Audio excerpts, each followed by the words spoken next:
We have more legislative victories than any other president, not including this, but this is the capper because this is, again, the biggest tax cut, biggest reform of all time.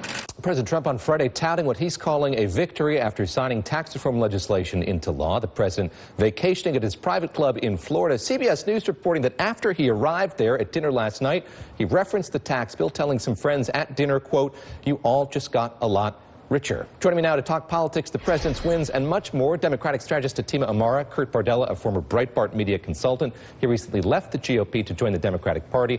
And also with us, conservative commentator Kirsten Hagelin. Kirsten, let me start with you. Draw from the president's Twitter feed from this morning, something he tweeted out this morning. He said, "The fake news refuses to talk about how big and how strong our base is. They show fake polls just like they report fake news. Despite only negative reporting, we are doing well. Nobody is going to beat us. Make America great again."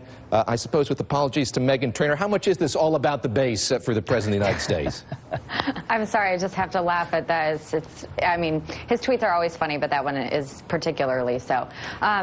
Yes, his base is strong, but it's small and it's shrinking. It was one of the things that we've seen with the last couple of elections in Alabama and Virginia and New Jersey. And that's honestly, as a young person who cares about the future of the GOP, I'm frankly terrified that we're not going to have a party in less than 10 years because of the kind of Trumpism that he is and has continued to promote, and really begins and ends with Trump. We've seen that this doesn't trickle down to other candidates. As far as his accomplishments are concerned, you can pass bills, but a lot of people and most Americans know that passing bills isn't the same thing as actually making good policy. And with the tax reform bill, we've yet to see if that will even do all the things that the president is claiming. It was rushed. Even many Republicans agree with that. The last tax reform took multiple years to pass. So I think his base still loves him, but many Americans are smarter and wiser and withholding judgment, especially on tax reform. Kurt Bardella, you clearly share some of the concerns, or did share some of the concerns about the GOP that Kirsten just mentioned there a moment ago. But let me ask you about the role of the base here.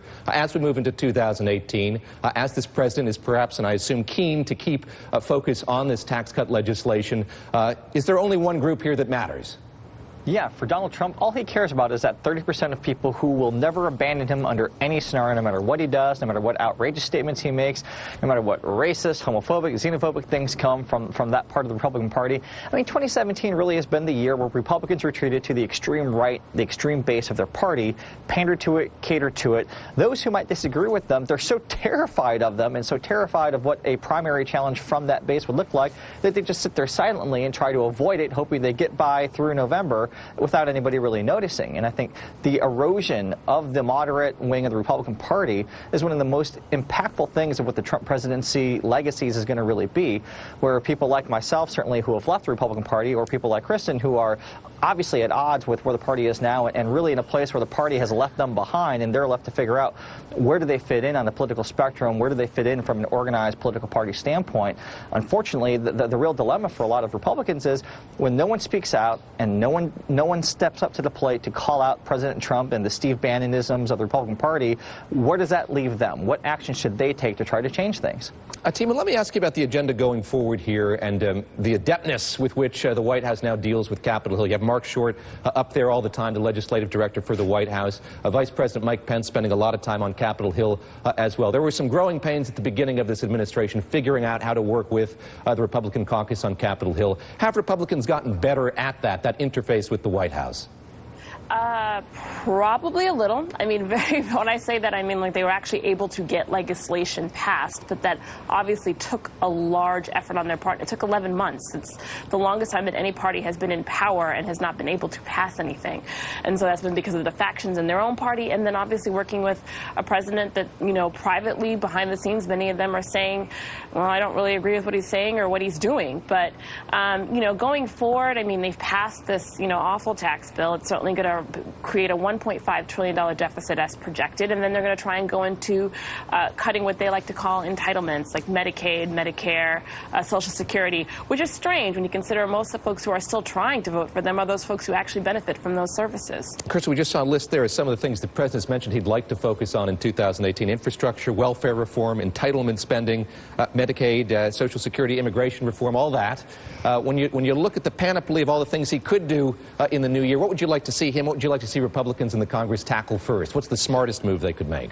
Well, it's an ambitious list, obviously, and there was one for 2017, and there was so much that didn't get done. So we have to moderate expectations. But what has been encouraging, and I think all people can agree, both sides at least, is Mitch McConnell's statements at the end of the year, which really looking forward to bipartisanship in the following year. And I don't think that was just an empty statement, because they have such a slim majority, Republicans do, in the Senate, and they understand they just cannot do things without Democrats. And so I think infrastructure would be the wisest thing. I mean, we know the conditions of our roads, our bridges, our airports, et cetera, are extremely lacking, especially when compared to the rest of the developed world. And so that will probably be something that Democrats and Republicans can work on, and both sides can take home to their constituencies and say, hey, I did this for you. It's always a crowd pleaser. Both parties looking forward to 2018 midterm elections. Tima, on that, let's look forward as we look back here. I mean, Republicans had the opportunity to do infrastructure first. They didn't do it. Do you agree there with Kirsten that there is some common ground here on the issue of infrastructure in particular? Maybe not this $1.5 trillion public-private partnership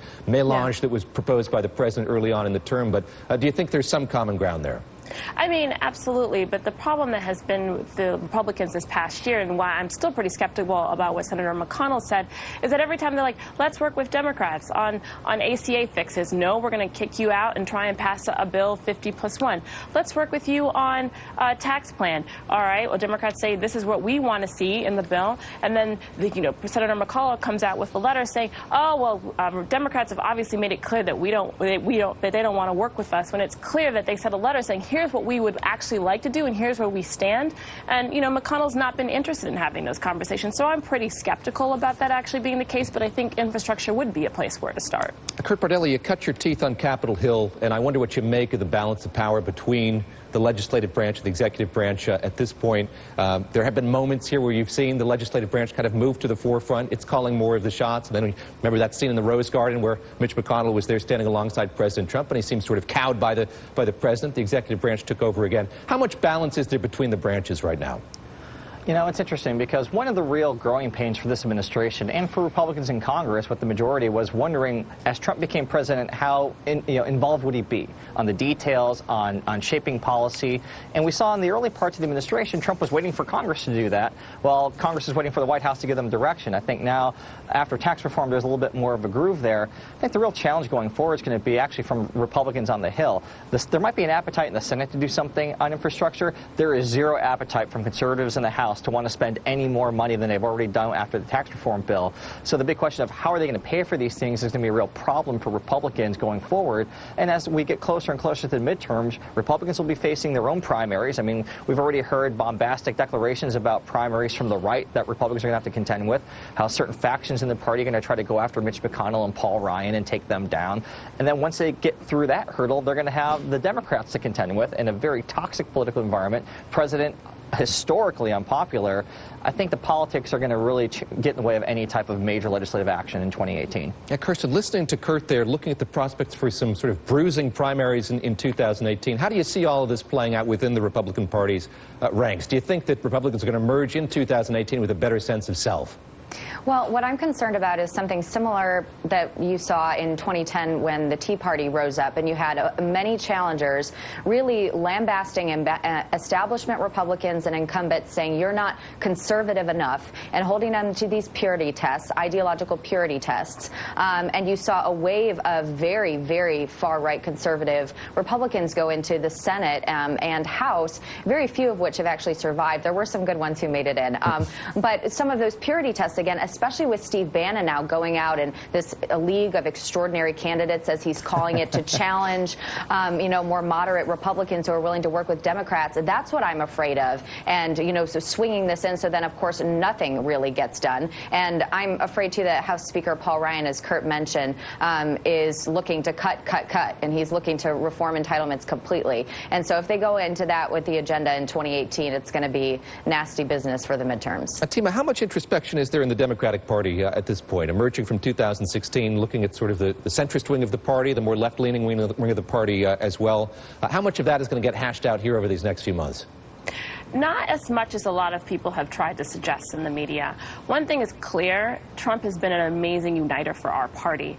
We have fielded an amazing array of candidates. You know, as somebody who is consultant to some of them currently right now going into 2018, I mean, we're at a problem where we're trying to find great staff to support so many candidates who are running in the primary. There's a lot of excitement, and it's coming together very nicely, I think, in an agenda of progressive values that will be reflected at the polling booth next November. Kirsten, let me ask you for the takeaway that you have from that special election in Alabama, certainly the election in Virginia as well. What does it portend for you, what we saw in those two states?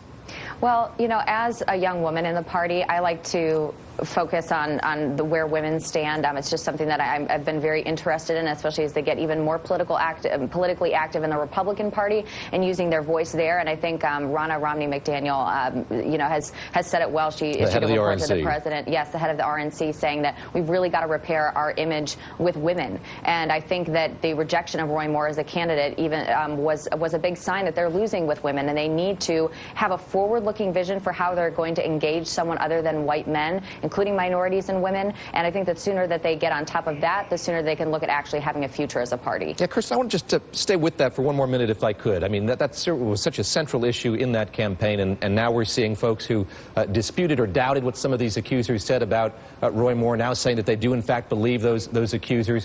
What do you make of that and the reckoning that we're seeing with regard to that issue in particular?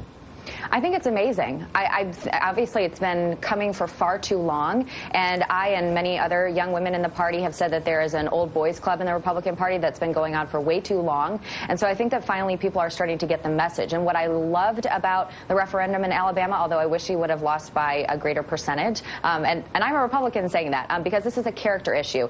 Just the second and last quick point is that finally Republicans are seeing that the moral standard that they have held their leaders to for the past 20, 25 years, especially related to Bill Clinton, they've also got to hold Republicans to that standard, and they're being called on the carpet for it, and they need to stick to principles as conservatives that they've always touted for years and years. Kurt, last question to you. You left the Republican Party, as I said, you become a Democrat. What was it that made you decide to do that, and did you close the door and lock it on the way out? I mean, is there something that this party could do to show that it's not slavish to some of these issues, that it's willing to engage with some of the things that you cared about? What prompted you to make that walk away? You know, it's really silence, and it's silence on issues like the statements that Roy Moore made before the allegations of sexual misconduct came out about the racist, xenophobic, homophobic statements that he had made. Republicans still lined up behind him and endorsed him. On issues that matter to me personally, issues like climate change and science and facts, Republicans continually bury their heads in the sand, ignore them, they don't talk about it. With Trump's relentless attack on the First Amendment and the right of the free press to do their job and investigate and hold truth to power, again, where are Republicans when Trump's attacking? Right now, he just tweeted this morning a tweet attacking CNN with a bloodstained CNN logo on his boot. What is that? Why are Republicans allowing these things to permeate as this president really attacks the very pillars that hold up our republic? It's silence is why I left the Republican Party at the end of the day. Well, thanks to all of you. Happy holidays to all three. That's a team of Kurt and Kirsten joining me here on MSNBC. Appreciate it. Thank you. Thank you.